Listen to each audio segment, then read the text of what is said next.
Yeah, it's delicious. That seasoning's awesome. But look, the last thing we're gonna do, we're gonna spread just a little bit more of this Loco Gringo. Should have my name on there, makes so much more sense.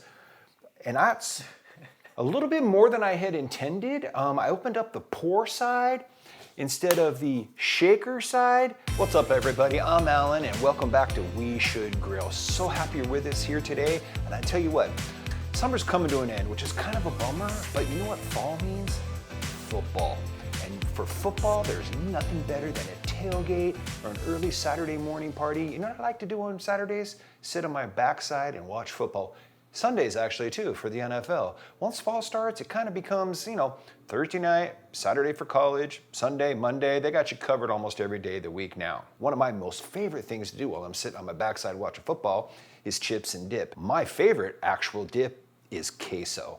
And I tell you what we're gonna do today? We're gonna make smoker queso on my brand new Recteq 1400 XL. And if you haven't seen the video of us unboxing it and getting it put together, we'll put a link up above so that you can check that out. It's been fantastic so far, and I think it's gonna be even better for this. So let's get started. We'll talk about the ingredients that are in here. Look, there's a lot of variation to this that you're gonna see online, and really you can kind of go with whatever you think you like or whatever, but I will say one thing, Velveeta is the staple in this, okay? Velveeta cheese, we got 1 pound of cubed up Velveeta cheese here. You can scale this depending upon the number of people that you're gonna be having over. This is probably a half portion size. The smaller block of Velveeta, the bigger block is 2 pounds. I'm going with a smaller size, don't have that many people eating tonight, but this is gonna go great, by the way, with what I'm cooking later tonight for the family, which is chicken fajitas. So this goes great with a meal too, it's not just for tailgates. So what we'll do is we'll go ahead and add that 1 pound of Velveeta into this disposable tin. I recommend a disposable tin. Look, you can use any kind of dish that you want. But one of the nice things about this, because this can get pretty messy when it's cooking, is you can just chuck it when you're done with it. I also recommend that you get one that's a little taller than what you think you might actually need, because you're gonna have to stir this a couple times when it's out on the smoker, and that just makes it easier and less chance that it's gonna spill over the side. So now that we got the 1 pound of Velveeta, we're gonna have 4 ounces of smoked Gouda. That just adds an extra little depth to the flavor of the queso. It's really, really good. You can use plain Gouda, smoked Gouda, anything like that. And then we've got aged sharp white cheddar. This adds a little bite to it because you don't want it to be, sweet. Velveeta tends to be a little bit sweet, so that aged white sharp cheddar. And then we've got half of a tube, so about 8 ounces, and I'm using spicy breakfast sausage. This is where you can get very creative as well. Chorizo is another popular protein that people put in it. Some people just use, just good old hamburger with some taco seasoning, but I like the spicy sausage. I really think it helps give it a kick, so we'll get that in here. It doesn't really matter what order you put these in, by the way, because we're just gonna stir it up anyway. And then the next thing is 1 full can of Rotel. So Rotel is just tomatoes and green chilies that have been diced up. You buy them by the can. There's a bunch of different variations of that too. There's some with jalapenos, there's habanero. So whatever fits your needs as far as spice level. We're just gonna go with straight Rotel tomatoes and green chilies. 1 full can of that. Now the next thing, which you might think is a little bit odd, but I'll explain, is a half of a can of cream of mushroom soup. The reason you put this in there is to help enhance that creamy texture of the queso. I think a lot of people heard about Chipotle when they made their queso. A lot of people don't like the fact because it was kind of almost like chunky. They didn't make it very smooth, and that's where the cream of mushroom soup really helps with that, to kind of smooth it out and give you that good texture. Now the last thing we're gonna be using is some Recteq Loco Gringo. I think that means crazy white guy. Imagine that, they made it for me. Isn't that great? So Loco Gringo, okay? You can use any kind of Mexican spice that you want, a little bit, less, however you want to do it. This calls for 1 tablespoon, okay? Maybe a little bit more there, okay? Don't want to go too crazy on that. It's got quite a bit of salt in it. But look, Loco Gringo, we'll put a link down below or up above, not sure which one it is, for this and all the spices that they have available. We got a whole variety of them when we got the Recteq 1400. This is actually the first time that I've used the Loco Gringo, so I'm looking forward to seeing how that turns out. So what we'll do is we'll, actually don't even really stir it right now. You just take it as it is and go out. We're gonna put it out on the Recteq, which is already preheated to 350. This whole thing's only gonna take about an hour to cook, actually. And we're gonna stir, once or twice, once about halfway through, and then once more towards the end of the cook.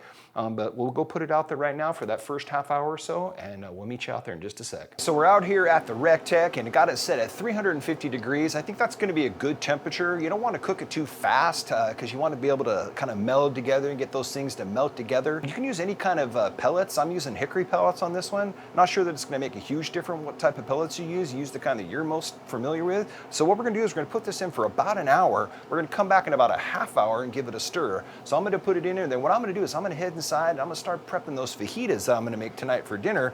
And I tell you what, if you want me to make those fajitas on a video, and because they're actually really, really good, put that in the comments below. And if you think that's something that you guys would find value in, I'd be more than glad to do that, because no one's gonna complain if I make fajitas again. So anyway, put that down in the comments below, okay? So let's get this on here and we'll get it in there, and we're gonna come back in about a half hour.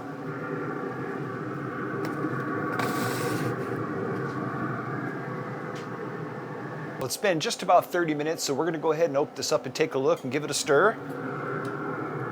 Oh yeah, as you can see, it's starting to get melted there. Oh yeah. What I'm gonna do is I'm gonna stir this up real good. Make sure to get that seasoning in there especially.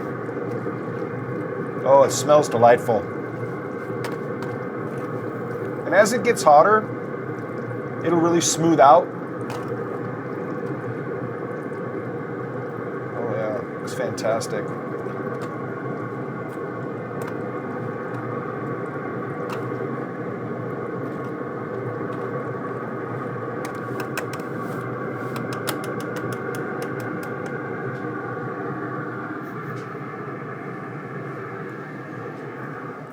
Well, as you can see, it's really coming along great. And I'll tell you what, there is nothing like hot queso.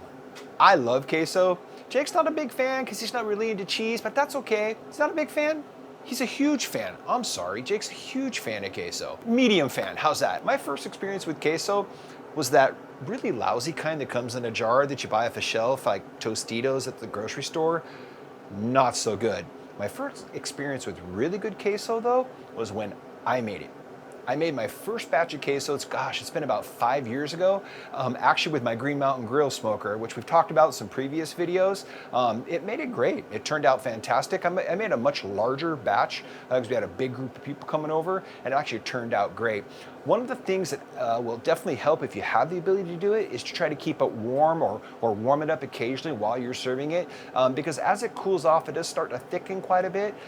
We have a warming plate that we've used over the years, like a banquet warming plate, for lots of different reasons, but it's perfect for queso. If you have something like that, or a hot plate or something, I would recommend that you do that, or maybe every, 20, 30 minutes or so, just pop it back in the oven, just warm it up, or you could put it into a microwave safe bowl and microwave a little bit. It'll just make it last longer and make it taste better. So definitely would recommend that. So here's what we're gonna do. We're gonna come back out in about maybe 10 or 15 more minutes for that final stir. And what I'm actually gonna do at that point is I'm gonna put the chips in the smoker as well for that last 10 or 15 minutes while it's cooking, because warm chips just make it taste so much better, and it really adds to the flavor. So we'll be right back in about 10 or 15.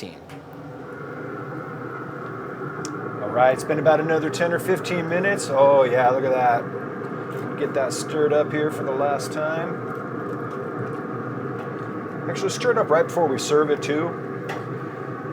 And like I mentioned earlier, I'm gonna go ahead and toss in these corn chips. I recommend using corn chips, little thicker ones that'll hold up good to the queso.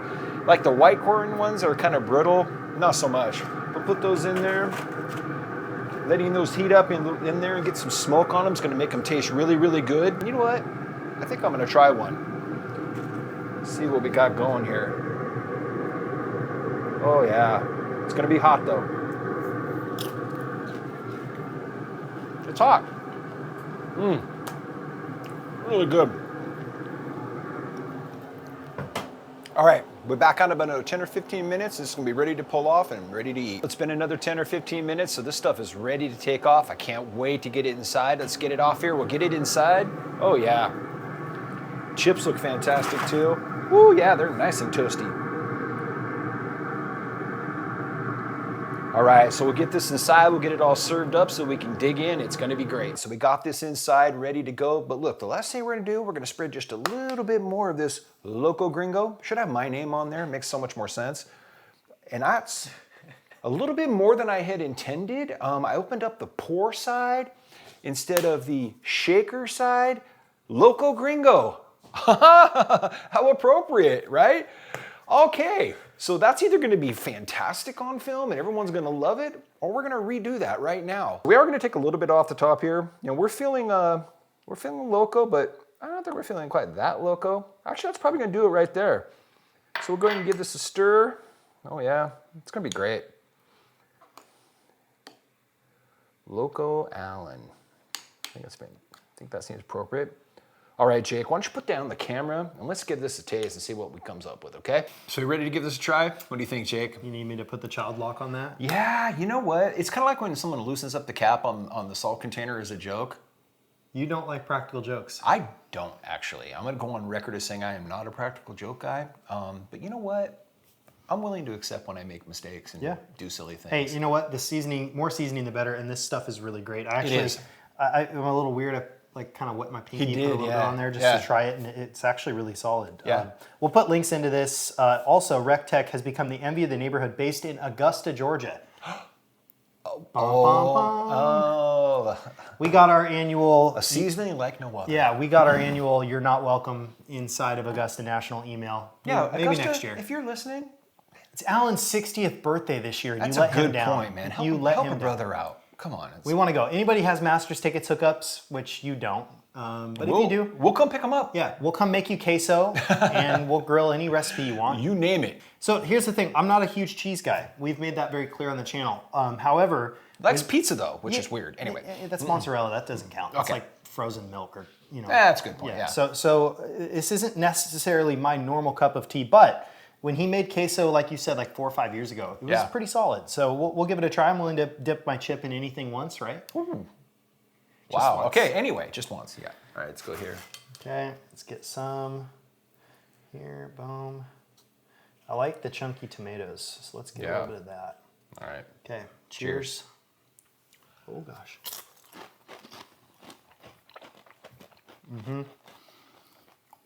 So I, on the other hand, huge fan of cheese.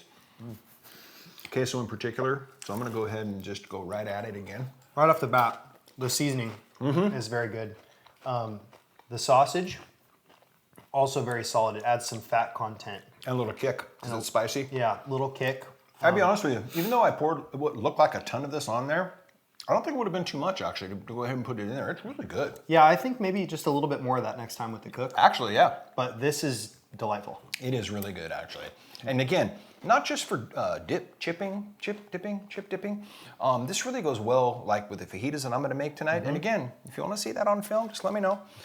This goes well with any kind of Mexican or any kind of Spanish food that you're gonna be making. You know, tacos, you know, it's kind of like a chalupa, how they put that on there. You see that they spread nacho cheese sauce on just about anything. Yeah. Replace this with any nacho cheese sauce, and it's gonna be so much better anyway. And look, it's really easy, as you can see. It took almost literally prep and put it in maybe 15, 20 minutes maximum to get this ready to go. Then you set it out there, you gotta stir it a couple times and you bring it back in. It couldn't be any easier. It really, really is. You know, pre-cook the sausage, by the way. I didn't mention that earlier in the video. Clearly we put raw sausage in there. That was pre-cooked before we put it in there. But outside of that, boy, it's really simple. Yeah, I mean, I'm not, like I said, I'm not a cheese guy, and this is good. Definitely more than palatable. It's delicious. Yeah. Another job well done. Really do let us know in the comments what you want us to make. Yeah. I think we've got a couple really cool football-ish recipes coming Oh, yeah. up. Oh, definitely. Another thing we're thinking about doing is maybe some restaurant favorites. So trying to recreate some of our favorite restaurant dishes. Like we did with the McGriddles. Yeah, like the McGriddles. That one was so popular with you guys that we're kind of thinking of what are our favorite things, like at, you know, Chili's or Cheesecake Factory or you know, some of the more chainy restaurants. The signature dishes. Yeah, the signature dishes where maybe they're just not super healthy when you go there, but maybe we can make them a little healthier at home. Yeah, I mean, we're not putting necessarily MSG. No MSG, salt, just Maybe if we do Panda Express. It wouldn't be the same without it, right? It would not. It would not. Yes. But yeah, definitely. And also, if you have a twist on queso or another queso recipe, I'm certainly willing to give that a go too. Yeah. But to Jake's point, if you got a recipe, especially a restaurant style recipe, let us know because we want to try different stuff. We want to like do what you guys want, not just what we think or what we want. So please let us know. Yeah, either in the comments or on TikTok at We Should Grill or Instagram at We Should Grill. Those are the best places to connect with us. Yeah. We love your DMs, comments, concerns, questions, complaints. You can go ahead and email them to Alan directly. I'm good at that. I'm good at that. Yeah, look, and if you haven't subscribed, go ahead and hit that subscribe button now. Hit the button. Absolutely. And click on those notifications so you find out with all that new content that's coming. It's going to be great. So look, guys, like we always say, you know, we should grill, and so should you. All right. Let me do one more. Yeah, I don't know why I don't like cheese. Just doesn't really cheese. Yeah, like this is good. I think it's the Velveeta. And it's spicy. You like Velveeta? I guess. I mean, Velveeta is what makes it smooth, right? Because if it was just straight like cheddar, it would just be so chunky and thick and oily. I mean, I like whatever makes it taste like the nacho cheese at Taco Bell. That would be the Velveeta. Yeah. And this. Yeah. Yeah. I mean, I'm not necessarily like, you know, the Gouda thing. Well, Gouda just adds richness to it. Yeah. Look at you, savage. Just try a little bit of it. Yeah, it's delicious. That seasoning's awesome.